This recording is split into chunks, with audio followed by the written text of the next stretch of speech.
Have you ever felt invisible? Like you're just a background character in everyone else's story? I used to think being quiet or unassuming meant I was unimportant. But then I realized that the real shakers and movers are background characters. My whole definition of strength and power was wrong. As a kid, I played League of Legends. Okay, if you don't know, it's a team game with 5 roles. There's a top lane, which is usually like more offensive, your mid lane, also like more of an offensive type, the bottom lane, which has your supporters, and then your jungler, which could be a supporter or an offensive type. If you're playing support though, your job is not to get kills or glory. You enable everyone else to succeed. So you heal them, you buff them, you protect them, and you might think, oh, that sounds boring. Why am I playing the game if I can't get that KD? But here's the thing. The team cannot win if you don't do your job. A great support player can actually be the MVP. And this principle applies anywhere. You think of an offensive lineman protecting the quarterback in American football, Dennis Rodman of the Chicago Bulls. He doesn't score points, but he gets more rebounds than anyone. The medics that you never hear about supporting the trenches in the world wars. The only thing is, in League of Legends, if the team's unhappy with your support, you'll know about it. It won't be a mystery.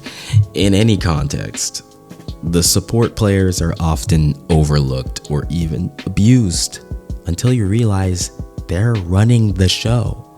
They're the spine, the backbone of a good team.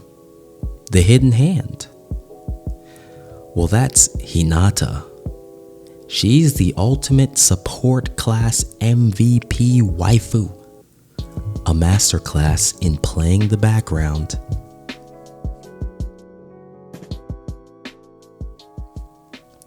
Now, for those unfamiliar, Hinata Hyuga comes from one of the most prestigious and powerful clans in the ninja world, the Hyuga clan, which possesses one of the 3 great dojutsu, or visual abilities. So you have the famous Sharingan of the Uchiha clan, Sasuke, Madara, whatever.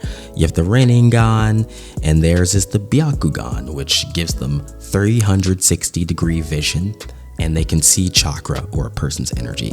Now, the eldest daughter of the clan head, Hinata, was born to inherit their legacy.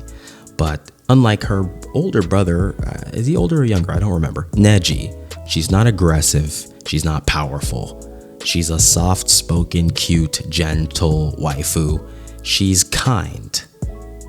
And her father deems her weak, a failure, eventually replacing her as the heir, slating her as an underdog. But if you watch the show, Hinata never beats herself up too much. I mean, sometimes she's sad, but she's still a good person. She doesn't sabotage or destroy herself, and she puts all her focus into supporting people around her, knowing that she isn't the strongest. Usually Naruto. Now, here's some great examples of that. In the Chunin exams in the original Naruto series, Naruto's about to fight her brother Neji. He's doubting himself, and Hinata comes to him and she says, oh, I used to always cry and give up, but you never give up, Naruto. And let me tell you, if there are any guys listen to this now, you already know, bro, he was ready to go after that, yo. I bet you he was, he was ready to go. And he fights even harder because Hinata believed in him. In the war arc in Naruto Shippuden, Naruto is overwhelmed, and Hinata comes to him, stands besides him, and calms him down with her love and presence. In the last Naruto movie, there's a scene where Hinata holds hand with Naruto, and their chakras combine, giving him extra power. It's literally a metaphor for how her support makes him stronger. She's buffing him, like in League of Legends. Now, Also in League of Legends, some support characters are some people playing support are kind of toxic, right? Not everyone's Hinata. Look at Neon Genesis Evangelion. You have Rei. She's also a quiet background waifu that the main support loves. But she's flawed. She's incomplete. She doesn't know who she is. She's misdirected, and eventually she sacrifices herself. But it's a moment of despair, and it only makes Shinji, the main protagonist, even worse as a person. You contrast that with Hinata in the Pain arc, where Hinata is on the Pain is putting Naruto on the ropes, and he is about to give up, or is, taking the L. Hinata comes, confesses her love to him, says she's willing to die for him, and my man just loses it and goes full Nine Tails, like the most powerful Nine Tails transformation anyone has seen up to that point. This Nine Tails can literally like blow up a city, okay? Like it has like is it like literally a nuke? Okay, and it was Hinata's willingness to sacrifice herself in support of him that gives him that power. But then we can go back to Neon Genesis Evangelion and look at Misato. Unlike Hinata, she is outwardly strong. She is louder, appears more confident. But inside, she's a fractured woman. She wants to nurture Shinji. She wants to guide him. But because she has unresolved trauma in herself, she can't really do it. She can't really heal someone else. And therefore, she's more of a broken mother. She doesn't love herself enough to love Shinji the right way. So contrast with Rei and Misato, Hinata shines as the fulfilled archetype of the supporting waifu. She's soft-spoken yet whole. She's steady in love. She's sacrificial without letting herself go. She's the masterclass of quiet strength, showing what the archetype can become when it's integrated and complete. And as such, she's also fulfilling a much deeper archetype than just a supporting waifu. I'm talking about like one of the main archetypes of humanity and its consciousness, Mother Mary. Now you might think, oh, you're saying Hinata is Mary from the Bible. Yeah, okay. Let me explain. One thing that the last movie and the hand-holding scene kind of says is that we're all one. So that in itself is a sacrifice of the self. Right? It doesn't necessarily have to be in blood, but in service. Sacrifice of the ego, which can go one of two ways, ascension or dissociation, as you see in Evangelion, where in the end of Evangelion, Shinji, the result of Rei's sacrifice leads Shinji to want to dissociate. Rather, he gives up his ego as a form of giving up rather than giving himself to. In either case, the greatest strength and power is the surrender, but not as apathy. To achieve, you must let go. Even in the case of Naruto, the power he receives from Hinata in the Pain arc was a form of release.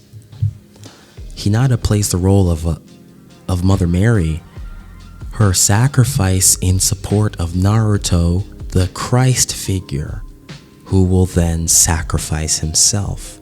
Hear me now, listen closely. Because Naruto witnesses Hinata's sacrifice, He lets go. He has nothing left to lose. And that's when he accesses the nine-tail power. So Hinata let go, and that enables Naruto to let go. That's the mother's love. You make the same sacrifice your mother made for you. This is where the bridge to leadership comes in. Because Hinata's sacrifice isn't just about romance or battles. It shows the deeper principle that true power is in service.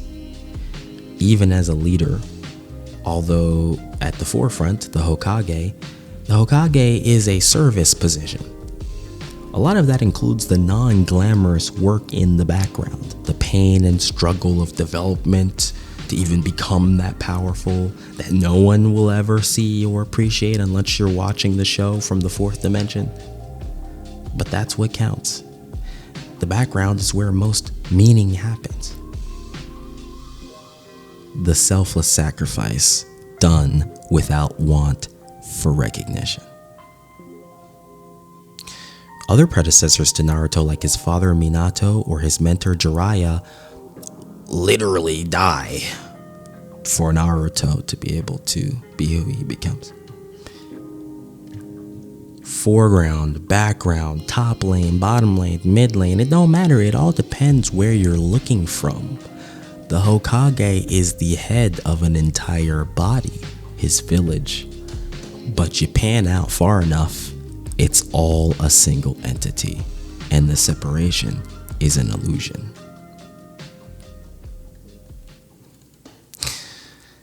Now, Hinata was never the most gifted or talented ninja. Her brother Neji was more powerful. But he dies, and she lives. In the end, she's still there through 3 different Naruto series. Naruto, the original, Shippuden, Boruto, where she's literally the mother of the main protagonist, Boruto. And she's still prominent. All those other main characters came and went. They were just flashes in the pan.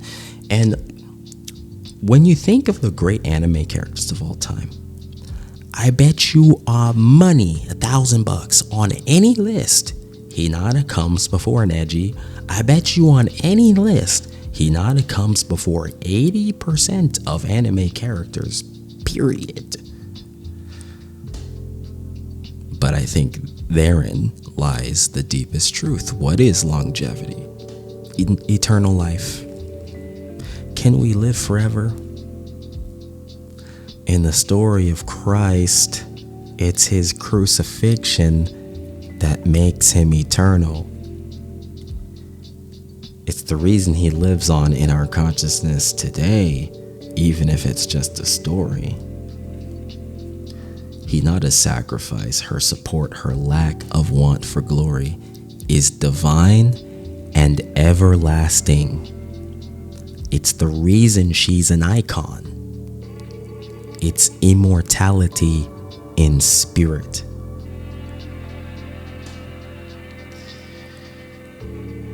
But what does this mean to you, Well, if you're currently in a supporting role, maybe in the background of some workplace, school, team environment, doing something that's not so glamorous, double down.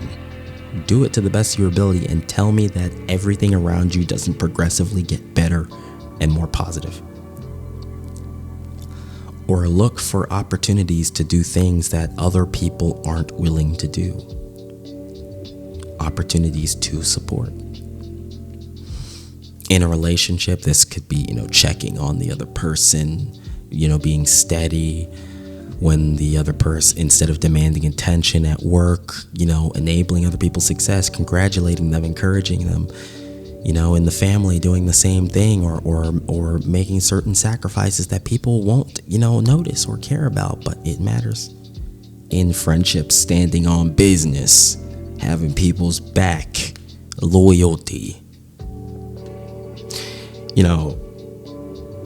I've personally had a problem not letting other people support me. And that's been one of my biggest, personal, like, character flaws in my entire life. It's one of the reasons I throughout school, although I've made it this far, I've always not been the best student because I wasn't going to see tutors, learning specialists, is going to all the office hours because I thought I could do it myself. But you need to let people support you too. And the moment I do, everything's instantly better, easier. If this video changed how you see strength and power, let me know in the comments, ring that bell, leave a like, subscribe to your boy, and remember, the spotlight is superficial. The brightest light, the sun, is burning its fuel to give us life. It will die one day. But the process of creating light as we know it in the physical universe is through sacrifice. Aphelios' soul, our beautiful sun, is just burning away in the background all of our lives. What a star. And he doesn't need to announce it. He just is. He'll never ask you for anything in return. He's just meek and beautiful, warm and powerful, shining down on us from the heavens. A slow, steady burn.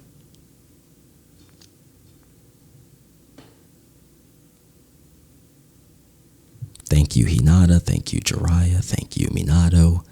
Thank you, Mother Mary. Thank you, Jesus. May we be a light on to everyone around us, to the world.